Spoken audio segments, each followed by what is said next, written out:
अस्सलाम वालेकुम दोस्तों, मेरा नाम है कंवल और मैं आज एक नए ब्लॉग के साथ आई हूँ और मैं आज बनाना सिखा रही हूँ आपको हरी चटनी, जो कि आप किसी भी चीज़ के साथ खा सकते हैं, जैसे बेसन की रोटी के साथ, खिचड़ी के साथ, आलू वाले चावलों के साथ, मटरों वाले चावलों के साथ, मतलब जिस तरह के भी चावल बनते हैं ना, आप उन सब के साथ इस चटनी का जायका जो है ना वो टेस्ट कर सकते हैं।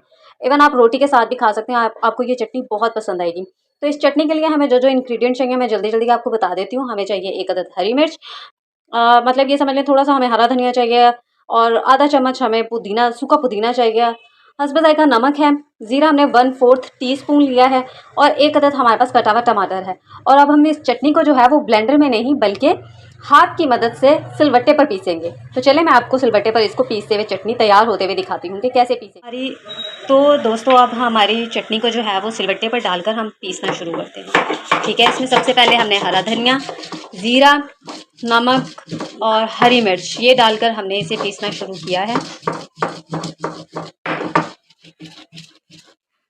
ये हमने इसमें टमाटर भी शामिल कर दिए हैं, टमाटर में नमक भी मौजूद है और ये हमारी चटनी जो है वो बनना शुरू हो गई है।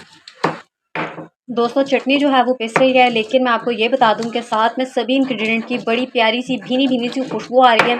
जब आप इसे सच में चावल के साथ, रोटी के साथ, इन चीज़ों के साथ जब आप इसे खाएंगे तो आपको सच में बहुत जायका आएगा। और ज़ीरे का तो अपना ही एक जायका और एक अपनी ही लज्जत है, आप इसे जिस चीज़ में डालें अपना जायका दुबाला कर देता है। चटनी जो है वो हमारी तैयार होगी, अब हम इसे सर्व करेंगे। चटनी हमारी बनकर बिल्कुल तैयार है, ये बहुत ही जायकादार और लजीज लग रही है। दोस्तों मेरे इस चैनल को आप ज़रूर सब्सक्राइब, शेयर, लाइक ज़रूर कीजिएगा, इससे मेरी हौसला अफजाई होगी। और मिलते हैं नेक्स्ट वीडियो में। अपना बहुत सारा ख्याल रखिएगा। अल्लाह हाफ़िज़।